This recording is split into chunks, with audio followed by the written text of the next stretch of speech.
दोस्तों, क्या आपने भूल गया कि अब राजा का बेटा राजा नहीं बनेगा, राजा वही बनेगा जो हकदार होगा। कोई भी जिसकी उम्र अधिक है वो आगे नहीं जाएगा, आगे वही जाएगा जो हकदार होगा। दोस्तों, आज की कहानी हमें यही सिखाएगी कि जिंदगी में कौन छोटा है कौन बड़ा है। ये कहानी आप जरूर सुने, क्योंकि ये कहानी आपको बहुत कुछ संदेश देती है और आपके जिंदगी को आगे ले जाने में बहुत सहायता करेगी। एक बहुत ही बड़े राज्य के एक राजा थे और वो अपने राज्य को बड़े ईमानदारी से चलाया करते थे और उनसे सारी की सारी प्रजा बहुत प्रसन्न रहती थी। शादी होने के बाद उनके 3 बेटे हुए और राजा ईमानदारी से राज्य चलाते चलाते उस अवस्था पे आ गए थे कि 5 साल 10 साल बाद उस सिंहासन जो था, सिंहासन से उनको छोड़ना था सिंहासन को। अब वो सोचने लगे कि इस सिंहासन पे कौन विराजमान होगा, पहला बेटा या दूसरा बेटा या तीसरा बेटा। फिर उन्होंने सोचे कि हम खुद ही चेक कर लें कि इस विराजमान पे बैठने के योग्य कौन है, और पता करने के लिए कि उस सिंहासन पे बैठने के योग्य जो है उसका उन तीनों का परीक्षा लेना प्रारंभ कर दिया। राजा परीक्षा लेने के लिए तीनों को एक रूम और सोने के 5-5 मुहरे दिए, अर्थात सोने के 5-5 सिक्के दिए और बोले इन सिक्कों की मदद से तुम तीनों इस कमरे को भरोगे और जो इस परीक्षा में पास होगा मैं उसी को सिंहासन पे बैठाऊंगा। और तुम लोगों का अब से इस समय जो है प्रारंभ होता है, कल इसी समय समाप्त हो जाएगा। तीनों बेटे भागे, कोई इधर गया, कोई इधर गया, कोई इधर गया। अब समय प्रारंभ हो गया, सब भरने में परेशान है कमरा को और प्रारंभ हो गया समय, लेकिन अब समय धीरे धीरे समाप्त हो गया।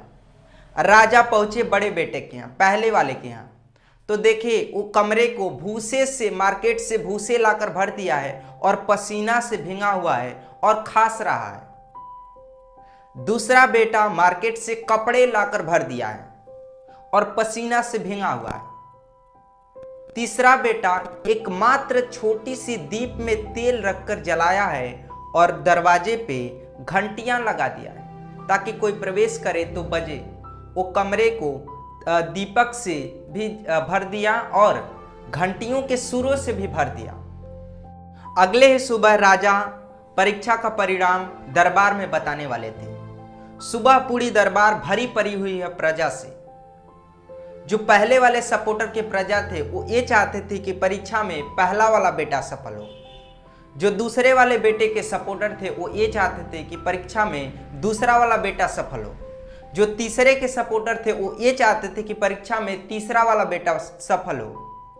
लेकिन अब वो घड़ी आ ही गया जब परीक्षा का परिणाम महाराज घोषित करने वाले थे।